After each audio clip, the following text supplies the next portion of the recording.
Good evening, everyone, and welcome back to another episode of the Double J Talk Show. I'm Jazzy J. And it's your boy JLau. And we're back with another episode. And this time we have another guest. Hello. Introduce yourself, guest. Hey, I'm John, and I'm a person that does in fact exist, and so it's not the Double J Talk Show today, it's more of the triple. Exactly. Today we got John on. We're going to be talking about a whole bunch of stuff. But how you guys doing so far? It could be better, but you know. Yeah, finals are over, so I'm like...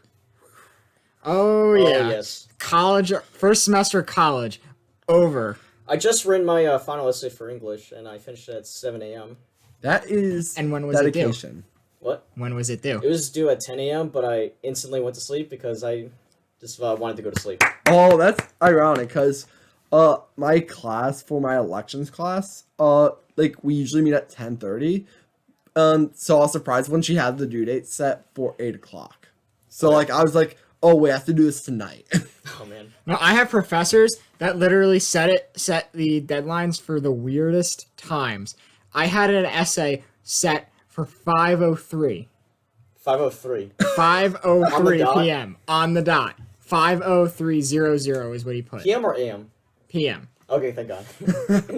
That would be ridiculous. And I'm like, why the 03? He's like, I want to make sure I have extra time to give people, the moment of, getting everything turned in. And I'm like, the thing, it doesn't work because then people will just delay it an extra 3 minutes. Yeah, exactly. What you have to do is you have to basically have it, like, have a strict due date, like, let's say midnight, but allow, but not written, but accept submissions without penalty until, like, 8 o'clock in the morning. Yeah, that's not a bad idea. I know most professors, I think, nowadays do give some sort of a grace period, but, sometimes you get the stagnant professors that's like, it is in on this time at this dot, or it's a 0. Yeah, I've had teachers like that recently, but the thing is, like that's only, like, in the first day, but after that, they're very lenient. I think they just want to put, like, a hard face on so people don't feel, like, lazy and screw off during the class. Oh, yeah. Definitely in college, the first interaction with the professor is always the hardest because they're going to try and give you that don't mess around in my class, I mean business type thing. Like, I remember in most of my classes, the professor was like, all right, here's the syllabus. I am this person. We are going to have this, and this. This is not going to be a class for you to goof off in. This is not a class that you can rush off till later. This is not a class that you can do anything like that. That didn't happen in my experience. That deadlines are deadlines. I won't accept the thing a day later. Oof. Yeah, they didn't give me that speech. For stats, in my experience, the stats will the professor let us have a little grace period of when we can turn in the homework, and she let us turn in the homework at the day of the finals.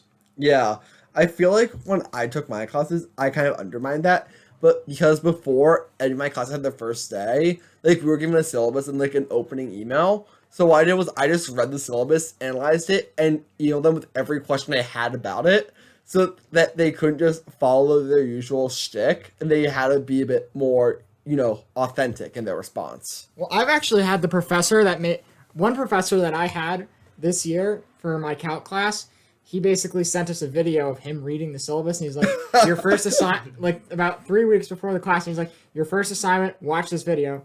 And in the video, he's like, okay, this is me going over the syllabus. Day 1, we're starting content. No syllabus day. It's like, day 1, we're starting the assignment. And literally, no joke, day 1, I get into his class.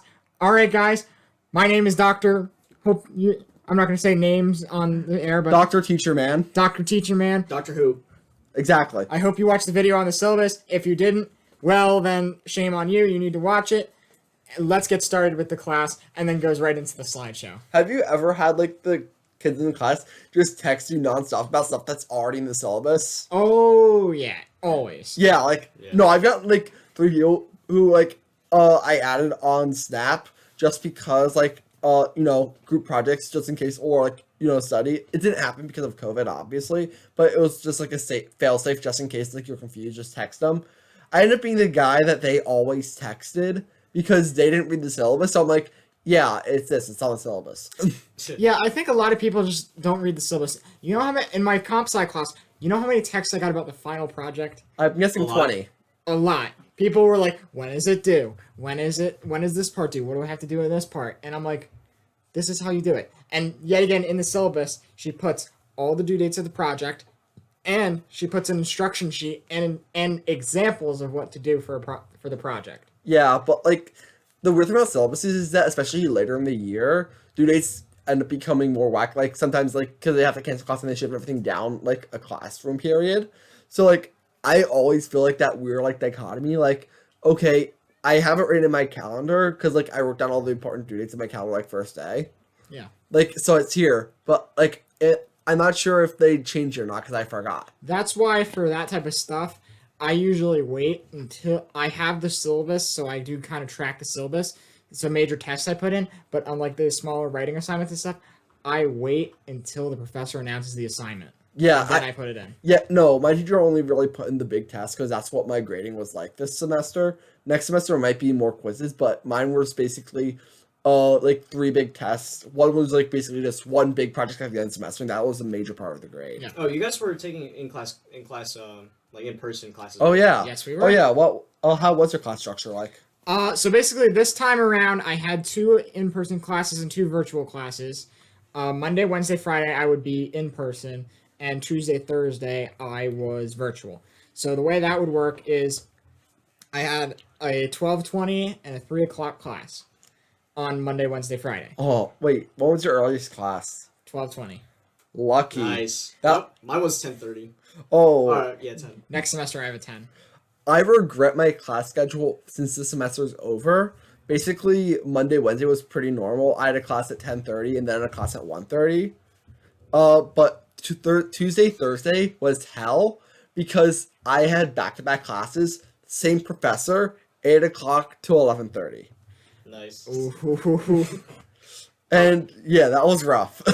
For me, Mondays is school from 3 to 9. 3 to 5 is not accounting, computer literacy for me. And then I have a break-in period of an hour from 5 to 6, and then it's stats from 6 to 9.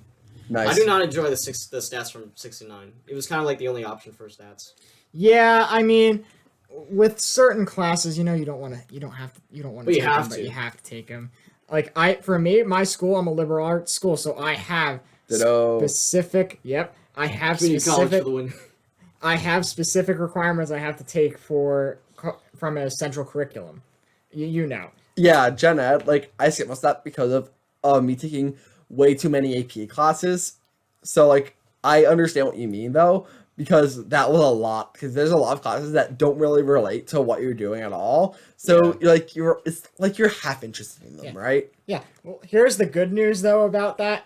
Some of the gen ed classes are counted in my major, so some of them I am required to take for my major.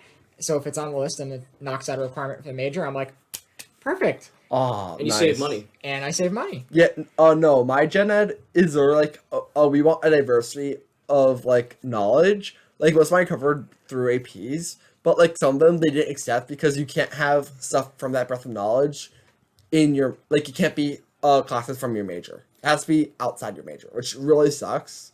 That means I have to take 2 extra classes to just satisfy that requirement, and that makes me a little bit mad. No, here's the thing though. The requirement is you can only double count for something. So there are plenty of classes that double count for central curriculum requirements. However, if it double counts and goes to your major, it can only go towards your major. Yeah. And one other of those requirements. Yeah, please note, Jared's probably talked about this before, but he goes to a college in New Jersey. Pennsylvania. Pennsylvania. Tries to air the same thing. While I go to university in Virginia. So we have different curriculums and different settings and styles of teaching. Yes, And there's your an boy's still here in New Jersey. yes, there are. We are both. All 3 of us are exposed to different teaching styles, different teaching methods, different ways of living. So But do you know what we all have? We became Eagle Scouts last week. exactly. Oh yeah. For those, if you haven't listened to episode 7, listen to it. We are officially Eagle Scouts, and we tell our scouting trip or journey, me and Jacob. So check it out If you haven't listened to it. if you haven't listened to it. It's on Anchor, Spotify, Breaker, Pandora, iHeartRadio, YouTube, all over the place. So just go listen to it. And since I wasn't on there, here's a brief summary of my scouting journey. I basically tried to do the fast track for 2 years. Then I hit a wall. My scoutmaster told me to slow down, and then I didn't do anything for 5 years until like I was 17. Like I promised to get Eagle, and then I got Eagle thanks to the extension due to COVID. Oh yeah. Oh, thank God for the extensions. Yes. Yes, those extensions. I wasn't really applied to the extension because I already turned 18 and had already completed everything. Yeah, we get it. You were basically the scoutmaster for 5 years. Exactly. Yeah, but basically, I completed the requirements before COVID start, and then we had the ceremony planned, and then It was COVID way too hit. windy. It was windy. I was frozen. Yes. Not fun. There was a point where my fingers, like I couldn't feel anything, but it wasn't painful Did you anymore. guys see? Did you guys see the video? I didn't see the video. I did not see the video. I don't want to. I feel mean, like I'm gonna I get flashbacks already. I lived it. I don't need to see it. We lived it. Yeah. I replayed part of the stream, and then there was parts where I was like freezing with my hand, like shaking with. Like, Oh really yeah. Oh, gripped. yeah. You can hear it in my voice where I was cold, and because the wind was going right towards the stage, so it's not like you're like deflecting it from the back. Yeah, I didn't expect your guys' speeches to take so long. Like I want to keep it short and sweet because I thought like we're just gonna do something quick and then move on. But you guys went on, and I'm like, yeah, let's go. Speech writing. Now mine was about I think 6 minutes. I'd say. Mine was about 3. Mine was about 2. Michael's was Michael's, Yeah. mine, and Spencer's were about 4 to 6 minutes. Yeah, I but kept like, it real short. no, like yeah, I kept mine short too because like I thought I don't want to waste everyone else's time because like there's 5 people here, and like if I take too long, then everyone's gonna be mad at me because I'm first. No. I don't think anyone would have been mad or anything. Trust me, people would have been mad. Yeah. Yeah. So Oh, where were we? we were on more college stuff, and then we jumped to the Eagle ceremony. So I guess we could talk about that ceremony. Why not? I mean, we all Yeah. lived it. Just a tiny bit of segment. Tiny bit of a Segway. segue into our lives. Yeah, that ceremony I thought was good. Cold, but good. And it was the last day in New Jersey where that type of gathering could happen. Yeah, let's go. Yeah. Basically, if you're not from New Jersey, our governor, Phil Murphy, what he did was basically because we're going on a second or third wave, I believe. Second wave. What's happening is that cases ramped up again in New Jersey. So Phil Murphy, as a precautionary measure, decided to clamp down on gatherings. So like there weren't any super spreader events. But because government is bureaucratic and takes a while to take effect, there's an effective date to that order, which was the day after our Eagle ceremony. Yes, they announced it on that Monday, which at that point we were like, oh my goodness, we might have to cancel this. And then the effective date was that following Monday. So we got lucky. We literally hit it just in the nick of time. Hit the jackpot. Yep, which I'm happy for. Now, actually, you guys heard about Pennsylvania. No, I actually haven't. I haven't either. So Pennsylvania is now basically going under a mitigation order for COVID. Basically, Okay. it's a 8-part mitigation order. That sounds way too bureaucratic. I don't think everyone will follow that. That's my issue. Oh yeah, no. Yeah, complicated laws in order to like appeal to specific niches have the innate issue of people not following it because it's too complicated. Oh yeah, people. Here's the thing. I think a lot of people at this point are like think they're above the law, but they're not. Yeah. Also, I think tolerance to like pandemic orders is also heavily mitigated. Yeah. Due to the fact that like we've been living it for so long, like it's not a new thing, and we're not scared anymore because like we've already been through it one wave. What's wrong with another? Yeah. There's actually a gathering outside our house in the place. Oh where yeah. Well, there's like 30 people. So over there. actually, it's starting tomorrow in Pennsylvania. Ooh. Here's what the law states: indoor dining, outdoor dining, takeout, and food services. So indoor dining is prohibited. So no more indoor dining in Pennsylvania at all. Outdoor dining, takeout, food services, and takeout alcohol sales are permitted. Indoor gatherings and events of more than 10 people are prohibited. So basically same as Jersey. Outdoor gatherings of more than 50 people are prohibited. Same as Jersey. In-person businesses serving the public may only operate at 50% capacity. Telework must happen if at all possible. I thought So, that was the standard, but I guess Pennsylvania is special. Pennsylvania, it was, I think, 75%. Gotcha. And then on and then gyms and other stuff. Here, They're also prohibited. Yeah. Gyms. gyms and other fitness facilities are prohibited. All in-person businesses in the entertainment industry serving the public within a building or indoor area are prohibited from operation. Voluntary activities sponsored or approved by school entities, governing bodies, or administration must be suspended and may be held virtually. And then all sports at the K through 12 level at public schools, non-public schools, private schools, club or travel or recreational or intramural are prohibited. So basically, All public events or just gatherings are prohibited. yeah, basically what they're trying to do is, stop the spread in PA and stop gatherings in PA. So pretty Yeah. Much, so pretty much like the first Is this few weeks of a COVID. statute mandate or just like This is an executive. recommendation? This is an executive order from the Okay. governor's office. The reason why this is done at the executive level is fairly simple. If the local government does it, they'll get blowback from the people within the community who's like, we want our sports back. But if the governor does it, then they have some sort of plausible deniability. Like, we didn't want to do this, but we have to comply with the law. That exists with the federal government statutes too, where they ask the larger government to do it. So there's no liability on the local level. So I think this is a really good idea. Yeah, I think my honest opinion with these COVID-19 restrictions that go into place, it has to get done at the state level, or it can't be done at the county or the local level, because otherwise you will get backlash from people. Yeah, how many soccer moms have you heard on the internet screaming about some sort of anti-mask mandate? Oh, you mean the Karens? Oh yeah, I'd rather not that. put a name on them, but there's people that aren't fans of it, whether it's for personal liberty or for they don't believe the impact of the coronavirus is as big as it is. There definitely is those kind of subsets where the reality isn't truly set in for them, and let it be known, it's a big thing, and it's killed a lot of people. So please be safe. Yes, please wear a mask. Oh, speaking of finals, you think there's gonna be I know, we went from finals to Eagle to COVID. Now I know, but no, speaking of COVID and finals, I'm pretty sure there's gonna be a lot of Christmas parties gonna be happening. Yeah, my school, for public gatherings, they flat out banned it. If you host one, you will literally be expelled from the school.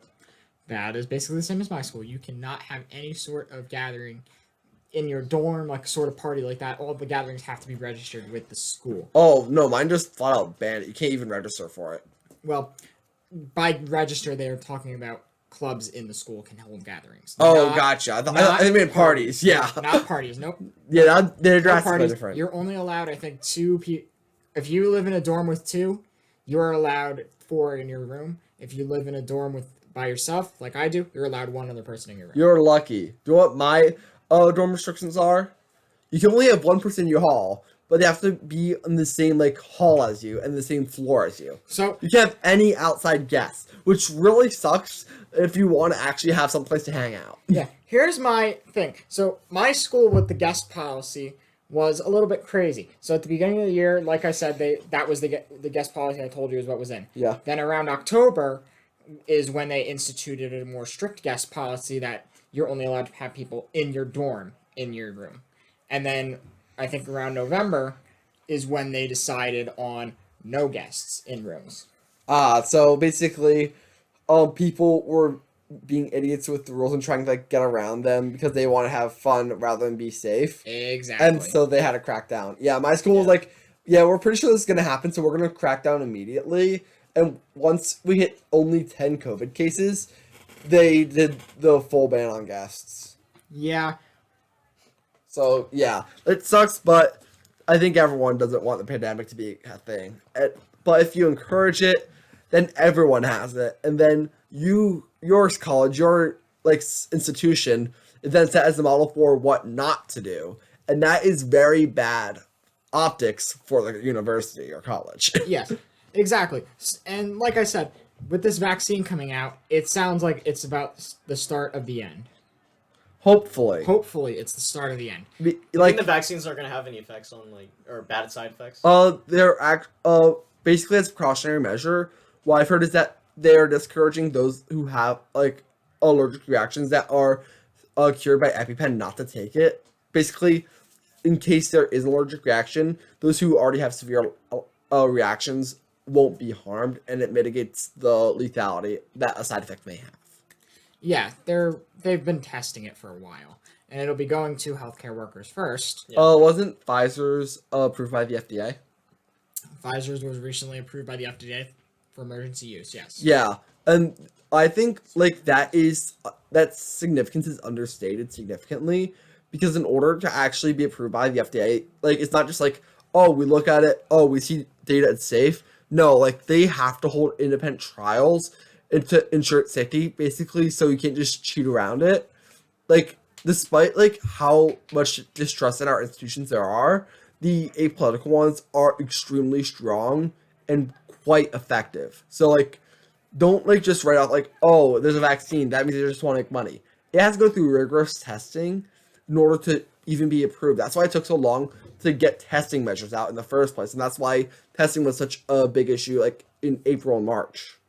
Yeah, it takes a while for these things to get approved through the government, so it's not like they're once they have the data and these individual companies put their application together and their package to the FDA, it's not like the FDA is going to read it and just say, all right, automatically approved. The FDA actually has to hold their own trials and make sure, because basically once you say it's FDA approved, the U.S. government has basically given its approval to that. Yeah, And if, it's a guarantee. Yeah. And so if it's if it completely fails, like the situation that happened in I Am Legend, if you've seen the movie, I have not. basically they have a vaccine for cancer, but it turns people into zombies like after the fact. So it turned out not to be a good vaccine. That's basically the movie. And like, let's say that happened right now to the coronavirus vaccine. The burden would be on the U.S. government because they approved it as if it was completely fine, and that would completely ruin the credibility of the U.S. in terms of the pharmaceutical sector. yeah, so that's why you got to be careful with that type of thing, and that's why these companies have to follow the FDA protocols, and that's why a vaccine takes a long time. Like I remember, Please note, none of the pharmaceutical scientists. So what we might be saying is completely wrong, but like it It's our does have. opinions. But like no, it's not our opinions. Right. It's just like we might be like misinformed, or we might be saying one thing. Like it might not be held by the like testing might not be held by the FDA, but there's FDA like oversight into that. yes, for the record, we are not pharmaceutical scientists. We are not, pandemic doctors. We're not anything like that. We don't have a license. We don't. We're not. It wouldn't matter if you had a license. It's just be aware that we're not professionals and that what we're saying might not be completely 100% accurate. So Don't take it as gospel. yes, exactly. That's what Jacob said. Exactly. So, always talk to your doctor before, talking about like vaccines and stuff. So, Or at least go to reputable institutions such as Reuters, the Associated Press, New York Times, places that are credited and have a history of actual journalistic integrity when doing your research, so you can trust that the information they provide you is accurate. yeah, if one news outlet says I took the vaccine, it gave me like rashes and bumps all over my skin and I couldn't breathe, and they said don't ever take it, go to the source that you trust the most. Yeah, that sounds like a Yelp review.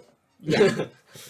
1 star, very bad. 1 star. How was your experience with this vaccine? Bad. 1 No, star. Not good. Negative stars. There actually is a site. It's run by Ad Fontes Media. I'm not paid by them. I'm not endorsed. Actually, I am endorsing them to an extent, but I'm like, it's not an advertisement. Basically, Not sponsored. they run a media bias chart that assesses both the partisan lean, like if it's right or left wing media, as well as its credibility and reporting on the facts. For example, Reuters, the New York Times, and the Associated Press are very much in the highly authoritative, very credible, and relatively neutral category. So, like, if you want to see if your source is accurate, I suggest looking at that, as well as like making sure that what you're reading isn't just an opinion piece. Exactly. So we've talked about COVID vaccine. So we've gone from finals to Eagle to COVID to the vaccine. Now there's another topic I want to talk about: What is that? holiday shopping. Ooh. That's gonna be tough. Like, Oh, do you guys enjoy Black Friday or the Cyber Monday deals? Some of them. There's a box over there behind where Marcus is sitting. And- Marcus is my brother, by the way. Yes, he's also in the room. He's doing some work right now. I have a box.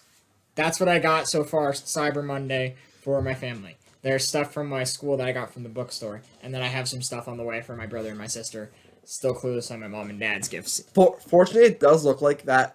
Oh, Black Friday, Cyber Monday shopping, like definitely the low. I feel like just given the current pandemic, is going to be a lot more like less like quantity because you're not buying for as many people. Like you're not having your grandparents come to a Christmas dinner this year because you don't want to get them sick. Exactly. So that reduces the amount of things you need to buy, which really does make shopping quite a bit easier. Oh yeah, it does. It definitely makes it a lot easier if you have to reduce how many things you have to buy. Now, given you're still buying, if you're for your grandparents, you're usually gonna buy something, but you're not gonna buy the normal gift. You might buy like a gift card to a dinner or something like that, or like a Visa gift card, which I kind of find is like the Band-Aid give all gift if you. Yeah, don't know but what I to feel give. like I personally don't like doing that just because I feel like it's a soulless gift. You know what I mean?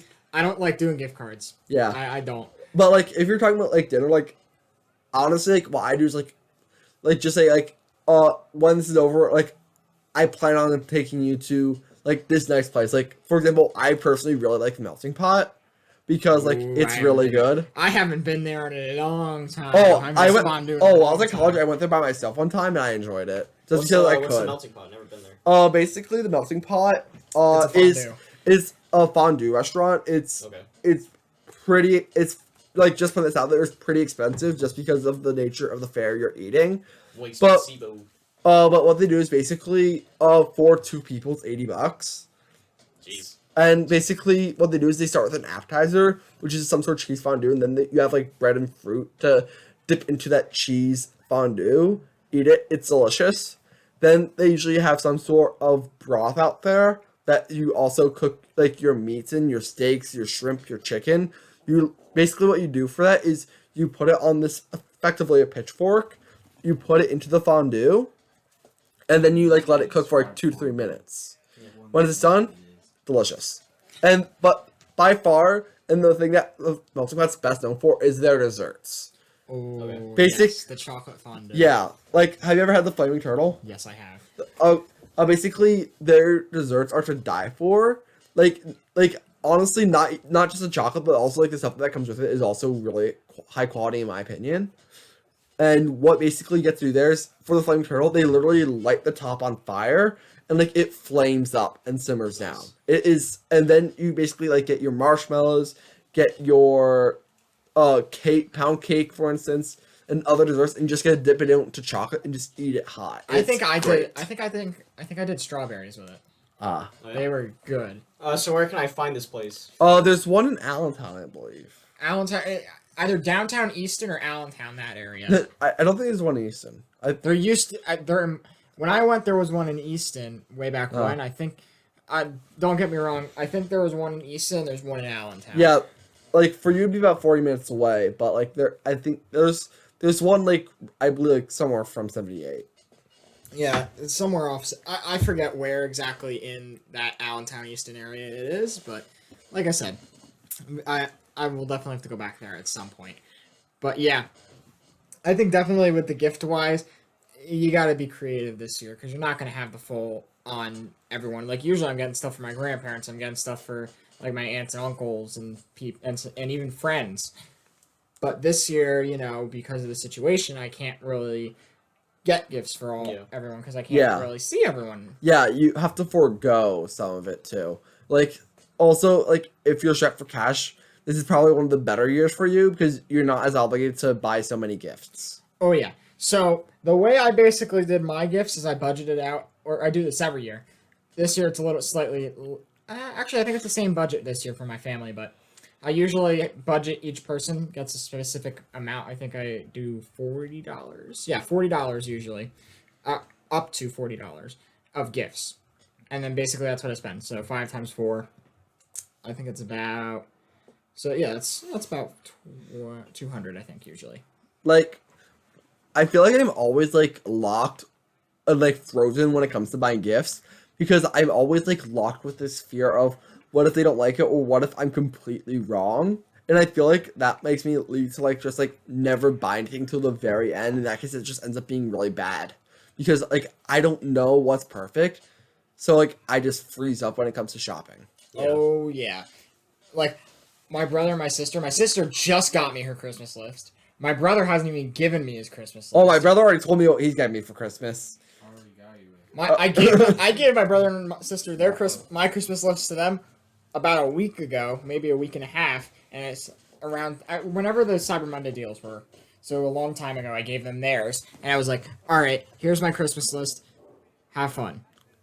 And basically they did the shopping with that, and then yeah, basically that was that. Yeah. So- What? What is it? Basically, my brother, he got me this book called Tasha's Cauldron of Everything, I believe. It's a book for Dungeons and Dragons as a running campaign for him, Jacob here, and some of the people near us. He also is getting me as a joke gift this game called Nekopara. Apparently it's about cat girls. I haven't played it, but I hope that it's nothing weird. But probably will be, knowing my brother. It's cat girls. These cat girls. All right, JLau, have you gone to Christmas shopping or holiday shopping? No, not really. My family's just kind of like not really focusing on gifts as much, since we're not really seeing anyone really. All right. But I might have said this in another episode, but my dad always says the best gift you can give me is nothing. I feel like that, like, there's definitely some sort of background to it. I think it's, Can't afford it. yeah, I think it's more like, it, like, by saying that, you reduce the obligation. Yeah. But I feel like it's also a bit paradoxical, because if someone says that, it makes me really want to get them a gift anyway. Oh yeah, if you say, "Oh, I don't want anything for Christmas," I will or get don't you want the anything- biggest thing I've seen. that'll just make me want to get you a gift. Just because. Or here's my number one send off. A gift Yeah? for me is your presence at the dinner table. And I'm You're like, okay, so not only am I coming to dinner, I'm gonna provide the dinner. like, that's the weird thing about, like, it's about humble ask. Like, you have to find, like, if you really don't want anything, you don't want them to spend the time for you, don't want them to spend their resources on you, it's very hard to, like, create that situation where they don't have any obligation to get you anything. Because, like, if you tell them you don't want nothing, they'll feel obligated, like, kind of, like, in spite of what you said to get you something. Because, like, I feel like they'll be a better friend if they get you something. But if, like, you say what you want, they're just gonna get it for you. If they're gonna try their best to get it for you. So like, it's quite a catch-22. The only way to like a gift is just not have any friends that care about you at all. Exactly. All right. Well, we've I think hit the entire table of stuff that we're going to talk about. JLau, what's Yeah. our next episode coming up? Next episode, we got side hustles coming up. We do have that one coming up, and we also have a Q&A up on the board. So we've got 2 wonderful episodes coming up. We have our Q&A episode, our side hustles episode, and our holiday episode. Actually, that's 3. That's 3 stuff. That's a lot We of got stuff. 3 episodes. We're not going to say when each one's coming out, but you know, we've got some more episodes coming up on the podcast every Saturday at 8. We're trying to get one out. We're trying to keep to that schedule, Yeah. you know, As of recording right now. as of recording this right now. So I hear people downstairs. Yeah. That's or you know, yeah. For some reason, people in my house like to scream on the telephone. Okay, I'm the same way. everyone likes to. Oh well. I'm more of a text person. But anyway, thank you guys for listening again. Don't forget to check us out on Anchor, Breaker, Spotify, Radio Public, Audible, Amazon Podcasts, Apple Podcasts, Google Podcasts, YouTube. Effectively, anywhere you can find a podcast And YouTube. that includes YouTube, Yep. you'll So find it. subscribe to us on YouTube. Like us on Facebook. Follow us on Twitter. Follow us on Instagram at the Double J Talk Show or at Double J Talk Show. That's a lot of platforms. And if you want me on, let me know. I plan on coming back sooner or later. Yep, please give us some feedback on these podcasts. And like I said, once that question and answer podcast episode form is out, we will be posting that. Send us your questions, and we will answer them with an asterisk to answer on them. Okay, thank you guys again for listening, and we will see you all next time.